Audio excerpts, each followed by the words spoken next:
Hello കൂട്ടുകാരെ, ഇവർ വാഹിദ്രായൽ എന്ന സീരിയലിൻ്റെ ഇന്നത്തെ എപ്പിസോഡ് എന്താണെന്ന് നോക്കാം. അങ്ങനെ ഭൂമിയും സത്യനും കൂടി സംസാരിച്ചുകൊണ്ടിരിക്കുകയാണ് പോലീസ് സ്റ്റേഷൻ്റെ മുന്നിൽ നിന്നിട്ട്. അപ്പോൾ സത്യൻ പറയും, എനിക്ക് വില്ലേജ് ഓഫീസ് വരെ ഒന്ന് പോകേണ്ട ആവശ്യമുണ്ട്, അപ്പോൾ ഞാൻ പോയിട്ട് തിരിച്ചു വരണം, എന്നിട്ട് വേണം അജയനെ കാണാനെന്ന്. അപ്പോൾ ഭൂമി ചോദിക്കും, സാറ് ചായ കുടിക്കുന്നില്ലേ? ക്യാൻറ്റീനിൽ ചായ ഉണ്ട്, കുടിക്കാം. ഓ, അത് വന്നിട്ട് കുടിക്കാം മോളെ, എന്നാൽ ഞാൻ പോവാണ് എന്ന് പറയുകയാണ്. അങ്ങനെ സത്യൻ പോകുമ്പോൾ ഭൂമിയെ തിരിഞ്ഞ് നോക്കിയിട്ടാണ് പോകുന്നത്. കാരണം സത്യന് ഭൂമിയെ കാണുമ്പോൾ തൻ്റെ മകൾ അഭിരാമിയാണ് ഓർമ്മ വരുന്നത്. അങ്ങനെ സത്യൻ ഇങ്ങനെ അശ്രദ്ധയായിട്ട് പോകുന്നതിനിടയ്ക്ക് പെട്ടെന്ന് ഒരു വണ്ടി വന്ന്, ഒരു കാർ വന്ന് സത്യനെ ഇടിക്കാൻ നോക്കും. അപ്പോഴേക്കും നമ്മുടെ ഭൂമിയാണ് വലിച്ച് അടുത്തേക്ക് വലിച്ച് ഇടുക. ഭാഗ്യം കൊണ്ടാണ് സത്യൻ രക്ഷപ്പെട്ടത്. അപ്പോൾ സത്യൻ പറയും, മരിക്കുകയാണെങ്കിൽ എനിക്ക് വിഷമമൊന്നുമില്ല മോളെ, എന്നെ കാത്തു നിൽക്കാൻ ആരാ ഉള്ളത്? അപ്പോൾ ഭൂമി പറയാം, അങ്ങനെയൊന്നും പറയരുത് സാർ, നമ്മളിപ്പോൾ മാക്സിമം ശ്രമിക്കുന്നുണ്ടല്ലോ സുമിത്ര മാഡത്തിനെയും അഭിരാമിയെയും കണ്ടുപിടിക്കാൻ, എന്തായാലും തീർച്ചയായും കിട്ടുമെന്ന് പറഞ്ഞ് ആശ്വസിപ്പിക്കുകയാണ് ഭൂമി. അത് കഴിഞ്ഞതിന് ശേഷം നമ്മുടെ സൗഭാഗ്യപരം വീടാണ് കാണിക്കുന്നത്. അതിൽ സംഗീതയും സൗഭാഗ്യമ്മയും കൂടി ഒരു വിശേഷത്തിന് പങ്കെടുക്കാൻ വേണ്ടി പുറത്തോട്ട് പോവുകയാണ്. അപ്പോൾ അതിന് മുൻപായിട്ട് ഭവാനും സംഗീതയും കൂടി സംസാരിക്കുന്നുണ്ട്. അപ്പോൾ ഭവാനി വളരെ സന്തോഷത്തിൽ ചിരിച്ചിട്ടാണ് സംസാരിക്കുന്നത്. അപ്പോൾ നമ്മുടെ സംഗീത പറയും, ഭവാനി എങ്ങനെ ചിരിച്ച് വളരെ റെയറായിട്ടേ കാണാറുള്ളൂ, അതിൻ്റെ അർത്ഥം നിൻ്റെ വിഷമങ്ങളൊക്കെ മാറി തുടങ്ങി എന്നാണല്ലേ? എന്തായാലും നന്നായി, അഞ്ജന ഇനി കൂടെ ഉണ്ടല്ലോ, ഇനി അവരുടെ വിവാഹമല്ലേ, നിൻ്റെ എല്ലാ വിഷമങ്ങളും മാറും, നിൻ്റെ കൂടെ ഒന്നും നിൻ്റെ മോളുണ്ടല്ലോ എന്ന് പറയുകയാണ്. ഭവാനി പറയും, അത് ശരി തന്നെയാണ് എന്ന്. അങ്ങനെ ഇവർ ഒരു ഹൗസ് വാമിംഗ് ആണ്, അതിന് പോകാൻ വേണ്ടിയിട്ട് സൗഭാഗ്യമ്മ അങ്ങോട്ട് വരും. എന്നിട്ട് പറയും, നമ്മുടെ വീട്ടിൽ എല്ലാവരും ക്ഷണിച്ചിട്ടുണ്ട്, അത്രമാത്രം വലിയ ബന്ധമൊന്നുമില്ല, ഒരു അകന്ന ബന്ധമാണ്, പക്ഷെ നമ്മൾ പോയില്ലെങ്കിൽ നമുക്ക് ചിലപ്പോൾ നമ്മുടെ അഹങ്കാരമാണെന്ന് വിചാരിക്കും, അതുകൊണ്ട് ഞങ്ങൾ പോയിട്ട് വരാം, ഭവാനി നീ വരുന്നുണ്ടോ എന്ന് ചോദിക്കണം. ഭവാനി പറയും, ഞാൻ വരുന്നില്ല, എനിക്ക് റെസ്റ്റ് എടുക്കാമല്ലോ. എന്നാൽ ശരി, ഞങ്ങൾ പോയിട്ട് വരാമെന്ന് പറഞ്ഞാൽ അവർ യാത്രയാവുകയാണ്. ഇതേ സമയം നമ്മുടെ അച്യുതനും അംബികയും കൂടി സംസാരിച്ചുകൊണ്ടിരിക്കുക. അപ്പോൾ അച്യുതൻ പറയുന്നുണ്ട്, എനിക്കെന്തോ ഭയങ്കര തലവേദന, നീ ആ മരുന്നെടുത്തേ. അപ്പം അംബിക പറയും, മരുന്ന് എവിടെ വെച്ചെന്ന് എനിക്കറിയില്ല, ഞാൻ മോളെ വിളിച്ച് ചോദിക്കാമെന്ന്. അത് കേട്ടതോടുകൂടി അച്യുതൻ ആകെ അംബികനോട് ചിത്രയും, നീ എന്തിനാ എപ്പോഴെപ്പോഴും മോളെ വിളിച്ച് ചോദിക്കുന്നത്? അവളെങ്ങാനും ഇല്ലാണ്ടായ എന്താ നമ്മൾ ചെയ്യുക? അവളെങ്ങാനും ഇവിടെ നിന്ന് പോയാൽ എന്താ ചെയ്യുകയെന്ന് ചോദിക്കും. അപ്പം അംബിക പറയും, എന്താ അച്യുതട്ടൻ ഈ പറയുന്നത്? അവൾ ഇവിടെ നിന്ന് പോവുക, നമ്മൾ കുറച്ച് ദിവസമായി അച്യുതട്ടൻ ഇങ്ങനെ പറഞ്ഞുകൊണ്ടിരിക്കുന്നത്, എന്താ സംഗതി എന്ന് ചോദിക്കും. അപ്പോൾ അച്യുതൻ പറയും, അവളെ യഥാർത്ഥ അച്ഛൻ്റെ അടുത്തേക്ക് അടുത്തുകൊണ്ടിരിക്കുകയാണോ എന്ന് എനിക്കൊരു സംശയമുണ്ട് എന്ന്. അത് കേട്ടതോടുകൂടി അംബിക ആകെ വിഷമിക്കുക. അംബിക പറയും, എന്താ അച്യുതേട്ടാ ഈ പറയുന്നത്? അവളെങ്ങാനും നഷ്ടപ്പെട്ട് കഴിഞ്ഞാൽ നമ്മൾക്ക് രണ്ടുപേർക്കും ആത്മഹത്യ ചെയ്യാം, അല്ലാണ്ട് എൻ്റെ മുന്നിൽ വേറെ ഓപ്ഷനൊന്നുമില്ല എന്ന് പറയുകയാണ്.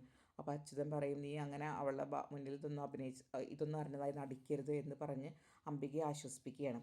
പിന്നെ നമ്മുടെ ഭൂമിയെ കൊല്ലാൻ വേണ്ടി ഒരു പ്ലാൻ തയ്യാറാക്കിക്കൊണ്ടിരിക്കുകയാണ് ഭവാനി.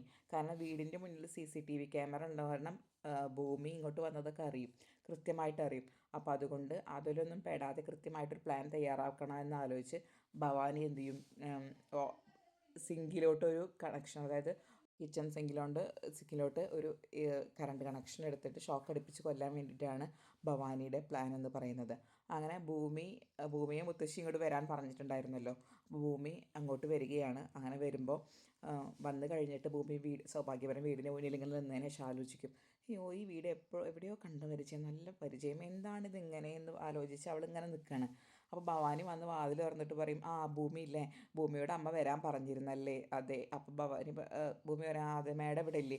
ഓ, അമ്മ ഒരു പരിപാടിക്ക് പോയിക്കുകയാണ്, എന്തായാലും ഭൂമി ഇരിക്കൂ, ചായ തരാൻ പോലും ഇവിടെ ഓപ്ഷനില്ല, കാരണം അടുക്കളയൊക്കെ ആകെ വൃത്തികേടായിട്ട് കിടക്കാമെന്നാണ്, ഇന്ന് സെർവൻറ്റും വന്നിട്ടില്ല, ഭൂമിക്ക് ബുദ്ധിമുട്ടാവില്ലെച്ചെങ്കിൽ ഒരു ചായ ഉണ്ടാക്കി തരാൻ പറ്റുമോ എന്ന് ചോദിക്കുകയാണ് ഭവാനി. അപ്പോൾ ഭൂമി പറയുമ്പോൾ, അതിനെന്താ, ഞാൻ ഉണ്ടാക്കി തരാമല്ലോ, എവിടെ അടുക്കളയിലോട്ട് ഞാൻ പൊക്കോളാം എന്ന് പറയുകയാണ്. അങ്ങനെ ഭൂമി അടുക്കളയിലോട്ട് പോകും. ഭവാനി ഇവളും മരിക്കുന്നതും ആ ഒരു അലർച്ചയ്ക്ക് കേൾക്കാൻ വേണ്ടി കാതോർത്ത് ഇങ്ങനെ സോഫയിൽ വന്നിരിക്കുകയാണ്. അപ്പോൾ ഇതേ സമയം ഭൂമി അവിടെ ക്ലീൻ ചെയ്യുന്നൊക്കെ ഉണ്ട്. അപ്പോൾ അതിനിടയ്ക്ക് അവൾക്കൊരു ഫോൺ വരും. അപ്പോൾ ഫോൺ ചെയ്യാൻ വേണ്ടിയിട്ട് ഭൂമി പുറത്തേക്കിട്ട് പോവുകയാണ് ചെയ്യുന്നത്. അപ്പോൾ വെള്ളത്തിൻ്റെ ടാപ്പ് തുറന്നിട്ടാണ് പോയിട്ടുണ്ടാവുക. അങ്ങനെ ഭവാനി കുറച്ച് അധികം നേരം കാത്തിരുന്നിട്ടും ഭൂമിയുടെ സൗണ്ടൊന്നും കേൾക്കാനില്ല. അങ്ങനെ ഭവാനി അടുക്കളയിലോട്ട് പോയി നോക്കും. അപ്പോൾ അടുക്കളയിലോട്ട് പോകുമ്പോൾ സിങ്കിൽ വെള്ളം ഇങ്ങനെ വന്നുകൊണ്ടിരിക്കുന്നുണ്ട്. അപ്പോൾ പാത്രങ്ങളിൽ കിടക്കുന്നതുകൊണ്ട് വെള്ളത്തിന് പോകാൻ പറ്റുന്നില്ല, സിങ്കിൽ നിന്ന് വെള്ളം പോകുന്നില്ല. അപ്പോൾ സിങ്കിലാണെങ്കിൽ വെള്ളം നിറഞ്ഞ് നിൽക്കുകയാണ്. ഇപ്പോൾ ഈ ഫോട്ടോയിൽ നിങ്ങൾക്ക് കാണാൻ പറ്റുന്നുണ്ടാവും, സിങ്കിൽ വെള്ളം ഫുള്ളായിട്ട് നിൽക്കുകയാണ്. അപ്പോൾ ഭൂമിയാണെങ്കിൽ അപ്പുറത്ത് പുറത്തിറങ്ങിയിട്ട് ഫോൺ ചെയ്തുകൊണ്ടിരിക്കുകയാണ്. പെട്ടെന്ന് ഈ വെള്ളം സിങ്കിൽ നിറഞ്ഞിട്ട് ഭവാനി പുറത്തേക്ക് നോക്കിയിട്ട് ഭൂമിനെ നോക്കി നിൽക്കുന്ന നേരം കൊണ്ട് ഈ വെള്ളം ഭവാനിയുടെ കയ്യിലോട്ടാവും. അപ്പോൾ അതിലോട്ട് കറണ്ട് കണക്ഷൻ കൊടുത്തിട്ടുണ്ടല്ലോ. അങ്ങനെ ഭവാനിയാണ് വെച്ചെങ്കിൽ ഭവാനീനെ എങ്കിൽ ഷോക്ക് അടിക്കും. അപ്പോൾ ഭവാനി ഷോക്ക് അടിച്ചതിൻ്റെ ആ ഒരു ഇതിൽ ഒരു പ്രത്യേക തരത്തിൽ സൗണ്ട് ഉണ്ടാക്കി ഇങ്ങനെ കരയും. അപ്പോൾ പുറത്തുനിന്ന് നമ്മുടെ ഭൂമി ഈ കരച്ചിൽ കേട്ടിട്ട് ഓടി വരും. അപ്പോൾ അവളിങ്ങനെ ഷോക്ക് അടിച്ച് നിൽക്കുകയാണ്. ഭൂമി എന്താ ചെയ്യുമെന്ന് ആലോചിച്ച് ഇങ്ങനെ നിൽക്കുമ്പോൾ അടുക്കളയുടെ കോർണറിൽ ഒരു ചൂലിരിക്കുന്നത് കാണും, ഒരു തടി. അപ്പോൾ ആ ചൂലെടുത്തിട്ട് ഭവാനീനെ അടിക്കുകയാണ്. അങ്ങനെ ഭവാനി നിലത്തേക്ക് വീഴുകയാണ് ചെയ്യുന്നത്. നിലത്തേക്ക് വീണതിന് ശേഷം പിന്നെ ഓക്കെ, കുഴപ്പമില്ല, വലിയ കുഴപ്പമൊന്നും പറ്റിയിട്ടില്ല. അങ്ങനെ ഭൂമി എണീപ്പിച്ച് ഒരുവിധം ഡൈനിങ് ഹാളിലോട്ട് കൊടുന്നിരുത്തുകയാണ്. എന്നതിന് ശേഷം ചോദിക്കും, മാഡം ഹോസ്പിറ്റലിൽ പോകണോ എന്ന് ചോദിക്കുകയാണ്. അപ്പോൾ ഭവാനി പറയും വേണ്ട, ഹോസ്പിറ്റലൊന്നും പോകണ്ട എന്ന്. പക്ഷേ അവൾക്ക് ആകെ ആ വീഴ്ചയുടെ ആഘാതത്തിലും ഭയങ്കര ഒരു വേദനയുണ്ട്. പിന്നെ കറണ്ട് ശരീരത്തിൽ കൂടെ പാസ് ചെയ്ത കാരണവും നല്ലൊരു ബുദ്ധിമുട്ടുണ്ട്. അപ്പോൾ അങ്ങനെ ഒരു ബുദ്ധിമുട്ട് വെച്ചിട്ട് അവളിങ്ങനെ ഭവാനി ഇങ്ങനെ അവളുടെ സ്വന്തം ശരീരം തന്നെ ഇങ്ങനെ ഉഴിഞ്ഞിട്ടും ഒക്കെ ഇരിക്കുന്നതാണ് കാണിക്കുന്നത്. പിന്നെ നമ്മുടെ ഭൂമി കുറച്ച് നേരം അവർ വെയിറ്റ് ചെയ്യും, സൗഭാഗ്യമ്മേനൊക്കെ. പക്ഷെ അവരാരും വരുന്നത് കാണില്ല. അപ്പോൾ അവൾ പറയും, ഭവാനി മാഡം എന്നാൽ ഞാൻ പോട്ടെ എന്ന് പറഞ്ഞിട്ട് ഭൂമി അവിടെ നിന്ന് ഇറങ്ങുകയാണ്. ഇറങ്ങി കഴിഞ്ഞതിന് ശേഷം ഭൂമി നേരെ നമ്മുടെ ക്യാൻറ്റീനിലോട്ടാണ് വരുന്നത്. അങ്ങനെ ക്യാൻറ്റീനിൽ വന്നു കഴിഞ്ഞാൽ ക്യാൻറ്റീനിലൊരു ഏകദേശം രാത്രിയായി. ഒരു ഇത്തുണ്ടാവും. പുള്ളിക്കാരിക്ക് ഒരു പരാതിയായിട്ടാണ് വന്നിട്ടുള്ളത്.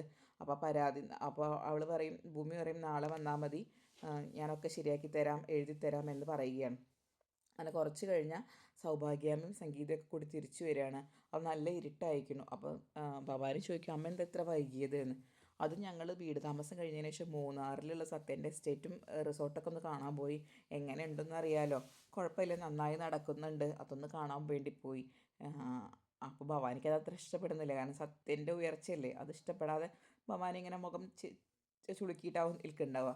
അപ്പോൾ നമ്മുടെ സൗഭാഗ്യാമ്മ പറയണ, അവിടെ നിന്ന് വെച്ചൊരു വയസ്സായ ആളെ കണ്ടു. ആ ആൾ സുമിത്രയുടെയും അഭിരാമിയുടെയും മിസ്സിങ്ങിനെ കുറിച്ചിട്ട് എന്തൊക്കെയോ അറിയാമെന്നൊക്കെ പറഞ്ഞു. പക്ഷേ വലിയ കാര്യമൊന്നുമില്ല, അയാളൊരു പ്രായമായ ആളാണ്, എന്തൊക്കെയോ കുറേ അതും ഇതൊക്കെ പറഞ്ഞു എന്ന് പറയുകയാണ്. അങ്ങനെ സൗഭാഗ്യമ്മ അകത്തോട്ട് പോകും. അപ്പോൾ സംഗീതോട് ഭവാനി ചോദിക്കുക, എന്താ അമ്മയുടെ അടുത്ത് പറഞ്ഞത് അയാൾ, നിനക്ക് നീ വല്ലതും കേട്ടായിരുന്നോ? ഞാനൊന്നും കേട്ടില്ല എന്ന് പറഞ്ഞ് അവളും അകത്തോട്ട് പോവുകയാണ്. പിന്നെ നമ്മുടെ സൗഭാഗ്യമ്മ ഫോൺ എടുത്തിട്ട് ഭൂമിയെ വിളിക്കുകയാണ്. കാരണം ഭൂമിയോട് ഇന്ന് വരാൻ പറഞ്ഞത് സൗഭാഗ്യമ്മയാണല്ലോ. അവൾ വന്നപ്പോൾ സൗഭാഗ്യമ്മ അവിടെ ഉണ്ടാവും ചെയ്തില്ല. അപ്പോൾ അത് കാരണം അവളോടൊരു സോറി പറയാൻ വേണ്ടിയിട്ട് സൗഭാഗ്യമ്മ അവളെ വിളിക്കുകയാണ്. വിളിച്ചതിന് ശേഷം പറയും, മോളെ സോറി കേട്ടോ, ഞാൻ ഇന്നിങ്ങനെ ഒരു സ്ഥലം വരെ പോയി, അതുകൊണ്ടാണ് എനിക്ക് വരാൻ പറ്റാഞ്ഞത്. ഞാൻ നിന്നെ വിളിച്ചത് എന്തിനാന്ന് വെച്ചാൽ അജയൻ്റെയും അഞ്ജനയുടെയും വിവാഹം ഉറപ്പിച്ചല്ലോ, അപ്പോൾ അതിലോട്ട് കുറച്ച് പലഹാരങ്ങളൊക്കെ ഉണ്ടാക്കി തരണം, അത് പറയാൻ വേണ്ടിയിട്ടാണ് നിന്നെ വിളിച്ചത്, നിനക്ക് പറ്റുമോ എന്ന് ചോദിക്കുകയാണ്. അപ്പോൾ അഞ്ജന നമ്മുടെ ഭൂമി പറയും, പിന്നെന്താ, അതൊക്കെ ഞാൻ ഉണ്ടാക്കി തരും, ഞാൻ സമയം പോലെ അങ്ങോട്ട് ഇറങ്ങാം മാഡം, മുത്തശ്ശി സമയം പോലെ അങ്ങോട്ട് ഇറങ്ങാം മുത്തശ്ശി എന്ന് പറയുകയാണ്. എന്നാൽ ശരി മോളെ എന്ന് പറഞ്ഞ് ഫോൺ വെക്കുന്നതാണ് കാണിക്കുന്നത്. അപ്പോൾ ഇന്ന് മുതൽ അഞ്ജന രാത്രി 11 മണി വരെ ക്യാൻറ്റീൻ തുറക്കാനാണ് ഉദ്ദേശിച്ചിട്ടുള്ളത്. കാരണം അവൾക്ക് കുറച്ച് പൈസയ്ക്ക് അത്യാവശ്യമുള്ള കാരണം അവൾ രാത്രി 11 മണി വരെ എന്തായാലും നിൽക്കാം എന്ന് വിചാരിക്കുകയാണ്. ഇനി അടുത്ത എപ്പിസോഡിൽ എന്താണ് ഉണ്ടാവുന്നത് വെച്ചാൽ, നമ്മൾ ലേറ്റായി കാരണം ഭൂമീനെ അജയ് ബുള്ളറ്റുമ്മ കയറ്റിയിട്ട് ഡ്രോപ്പ് ചെയ്യാമെന്ന് പറയുകയാണ്. അപ്പോൾ ഇവർ രണ്ടുപേരും കൂടി ബുള്ളറ്റിൽ പോകുന്നത് ആര് കാണും? നമ്മുടെ അഞ്ജന കാണും. പിന്നെ അതിൻ്റെ പൊല്ലാപ്പുകളൊക്കെയാണ് അടുത്ത എപ്പിസോഡിൽ കാണുന്നത്.